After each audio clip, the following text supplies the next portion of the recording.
আসসালামু আলাইকুম। এই ভিডিওতে ক্রনিক আর্সেনিক পয়জনিংয়ের সাইন সিমটমগুলো নিয়ে আলোচনা করব।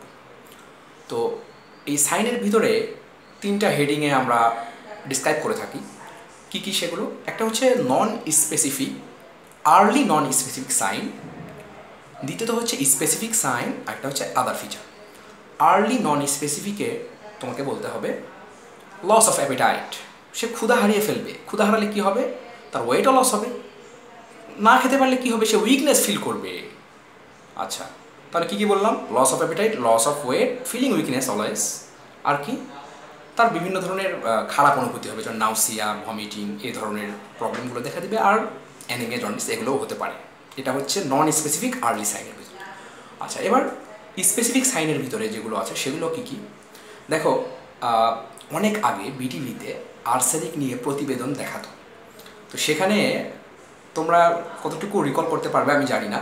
আমার মনে আছে যে এই পাম এবং সোলে বিভিন্ন ধরনের হচ্ছে কালো কালো স্পট দেখেছিলাম, আমার যতদূর মনে পড়ে।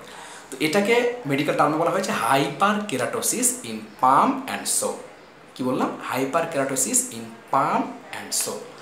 আচ্ছা, আর কি হতে পারে? এই যে হেয়ার, এই হেয়ার নিয়ে কথা বলবো। কি কথা বলবা? হেয়ার লস হতে পারে। ওকে, হেয়ারের সাথে আমরা আর একটা জিনিসের মানে রিলেশন পাই। সেটা কি? হেয়ার কাটলে যেমন ব্যথা লাগে না, আমাদের বডির আরেকটা জিনিস আছে, সেটা কাটলেও ব্যথা লাগে না। সেটা কি? সেটা হচ্ছে এই যে আমাদের নেইল, এই নেইলগুলো ব্রিটল হয়ে যাবে, ভঙ্গুর হয়ে যাবে, বুঝছো? আচ্ছা, তো কি কি বললাম? প্রথমে হচ্ছে hyperkeratosis in palm and sole, তারপরে হেয়ার লস, তারপরে brittle, nail will be brittle, মানে এই নখগুলো ভঙ্গুর হয়ে যাবে। আচ্ছা, তারপরে আরেকটা আছে রেইন ড্রপ পিগমেন্টেশন, অর্থাৎ বৃষ্টির পানির মতো বিভিন্ন জায়গায় পিগমেন্টেশন হতে পারে। আর পেরিফেরাল নিউরাইটিস উইথ ইচিং, বিভিন্ন জায়গায় চুলকানি হবে। আর্সেনিকের ইফেক্ট কিন্তু অনেক মানে ইচিং থাকে। ওকে, আচ্ছা, আদার ফিচারের ভিতরে কী কী? অ্যালড্রিক মেস লাইন, এটা একটা টার্ম, তোমরা দেখে নিও। তারপরে কিডনি ড্যামেজ হতে পারে। আর চুল পড়ার কথা বলেছি হচ্ছে কোথায়? স্পেসিফিক সাইনের ভিতরে। তো চুল যদি সব পড়ে যায় ধীরে ধীরে, তাহলে কী ঘটনা ঘটবে? এক পর্যায়ে অ্যালোপেশিয়া দেখা দেবে, সে কিন্তু পুরাই টাক হয়ে যেতে পারে। এটা একটা।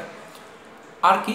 কিডনি ড্যামেজ, অ্যালোপেশিয়া, অ্যালড্রিচ মেস লাইন, এগুলোই মোটামুটি। আচ্ছা, আরেকটা আলসারেশন শব্দে ন্যাসাল মিউকোসায় আলসারেশন হতে পারে। তো এগুলো হচ্ছে তোমার ক্রনিক আর্সেনিক পয়জনিংয়ের সাইন এবং সিমটম। ওকে, ধন্যবাদ সবাইকে।